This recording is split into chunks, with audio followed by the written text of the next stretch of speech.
Welcome back to our channel Pal versus Pal food channel. আজকের ভিডিওটা একটু অন্যরকম। হ্যাঁ, দেখতেই পাচ্ছেন নতুন আলুগুলোকে ধোয়া হলো। আজকে শুরুতেই বলে দিয়েছি উইন্টার স্পেশাল কাশ্মীরি আলুর দম। তো এই নতুন আলুগুলোকে ধুয়ে প্রেশার কুকারে 4টে সিটি মেরে নিয়েছিলাম। হ্যাঁ, সিটি দিয়ে কিন্তু সিটিটা আটকে রাখবেন না, সিটিটাকে সঙ্গে সঙ্গে খুলে দেবেন, তাহলে আলুটা শক্ত থাকবে, নাহলে কিন্তু আলুটা একদম নরম হয়ে যাবে। এবার আসি মশলাতে। টমেটো, আদা, লঙ্কা। প্রথমেই বলি এটা কিন্তু নিরামিষ আলুর দম হবে। এগুলোকে ভালো করে ধুয়ে নিতে হবে, ধুয়ে নিয়ে মিক্সির বাটিতে নিয়ে নিতে হবে। এবার এর মধ্যে দেব হচ্ছে আসল মশলাগুলো। সেটা হলো দেব কিছু কাজু বাদাম, দেখতেই পাচ্ছেন 5-6টা, কিছুটা সাদা তিল। এই সাদা তিল দিয়ে কখনো রান্না খেয়ে দেখবেন, রান্নার টেস্টটা দ্বিগুণ হয়ে যায়। আর দেব কিছুটা চারমগজ। 3টে আইটেম, আর সঙ্গে আদা, লঙ্কা, টমেটো। এই প্রত্যেকটাকে একসঙ্গে মিক্সিতে বেটে নিতে হবে। অল্প জল দিয়ে বাটবেন, অল্প জল দিয়ে বাটলে বাটাটা সুন্দর হবে। দেখুন এই রকম টেক্সচার আসবে। তো এবার প্রেশার কুকারের ঢাকনাটা খুলে ফেললাম। খুলে ফেলে সবচেয়ে কঠিন কাজটা এবার করতে হবে।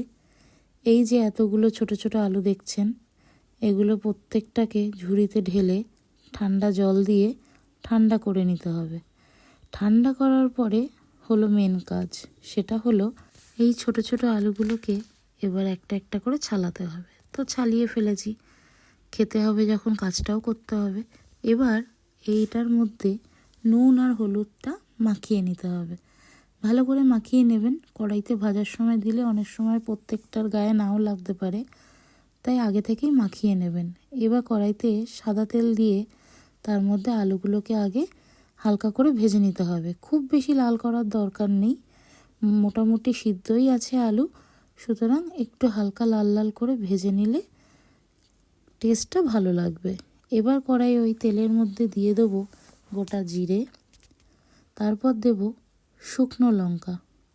গোটা মশলাগুলো মোটামুটি কিছুক্ষণ ভাজা ভাজা হলে, লঙ্কার গন্ধটা যখন বেরোবে, ঠিক সেই সময়ে আপনি যে মশলাটা মিক্সিতে বেটে রেখেছিলেন, সেই কাজু, টমেটো, আদা, লঙ্কা, এই যে বাটাটা, সেই বাটাটা পুরোটা দিয়ে দেবো। হ্যাঁ, বলে রাখি, ওই আলুতেই যা হলুদ মাখানো হয়েছিল ওই হলুদটুকুই। এই রান্নাতে আর আমি হলুদ দেব না, এটা হালকা হলুদ হবে রঙটা, একদম আলুর দমের মতো ডিপ হলুদ হবে না। এবার একটু নুন দিয়ে দিলাম। নুন দিয়ে মশলাটাকে ভালো করে কষাবো।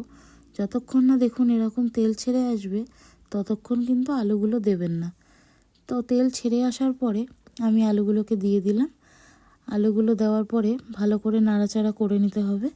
হ্যাঁ, নাড়াচাড়া করে দেখবেন যাতে মশলাটা পুরোপুরি মিশে যায়। যেহেতু আলুটা ভাজা রয়েছে, তাই মশলাটা কষতে বেশিক্ষণ সময় নেবে না। যদি তলায় লেগে যায় মনে হয়, তখন অল্প অল্প একটু জল দিয়ে আপনারা মশলাটা কষাতে পারেন। এবার দিয়ে দেবো হালকা উষ্ণ গরম জল। যেটুখানি গ্রেভি আপনারা রাখতে চান, সেইটুখানি গ্রেভির সমান জল দেবেন।